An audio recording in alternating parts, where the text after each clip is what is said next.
Yesterday we looked at God's continued grace to Cain, even in his punishment, and then what became of Cain's line.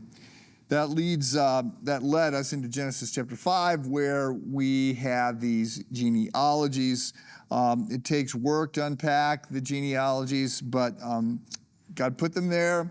They are worth studying. There are insights there if you're willing to go after them. I want to make just a couple observations here out of these genealogies in Genesis 5. First, I want you to understand that the good are not all good and the bad are not all bad. That is the very simplistic view that many people have. I'm good, the people that are against me are bad, my tribe is good, and if you're not in my tribe, you're bad.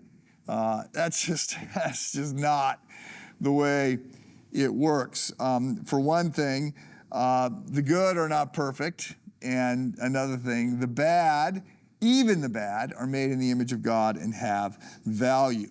So don't be simplistic. We see, by the way, that there's the development of a city here, Genesis 4 and 5, that this is part of what Cain sets out to do. And cities are actually celebrated in the Bible.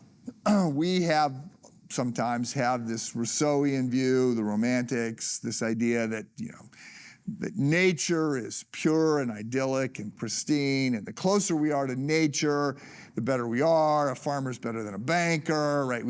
It's society that corrupts, and this was Rousseau's line. Rousseau, by the way, was a bad guy, a lout, had all kinds of children. He dropped them off at the orphanage, had nothing to do with them, wouldn't marry the women he was sleeping with. Rousseau's a bad guy.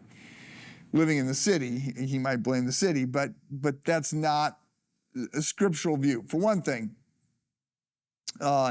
sin is in our heart. It's not just in society. Society can multiply the bad. It certainly can. But culture can also be a stream that can be good if we've got it pulling in that direction.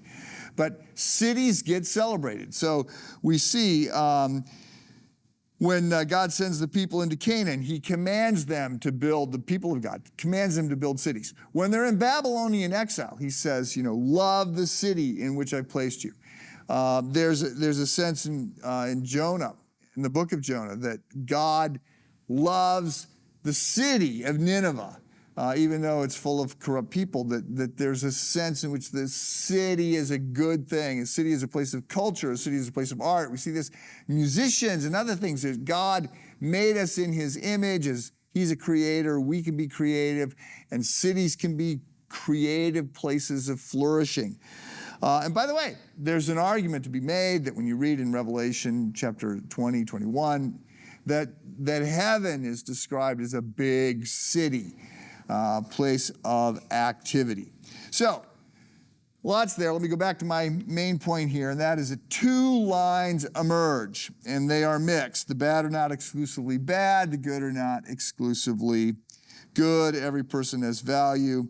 We'll develop some of this a little bit later on. I want to note one final point here for today, and that is, in the Old Testament, there are no heroes except God. Noah is going to get out of the ark and proceed instantly to make a mess of things because he carries into the ark his own sin, and that is a problem. So we will be going deeper into Genesis 5 tomorrow. Have a good day.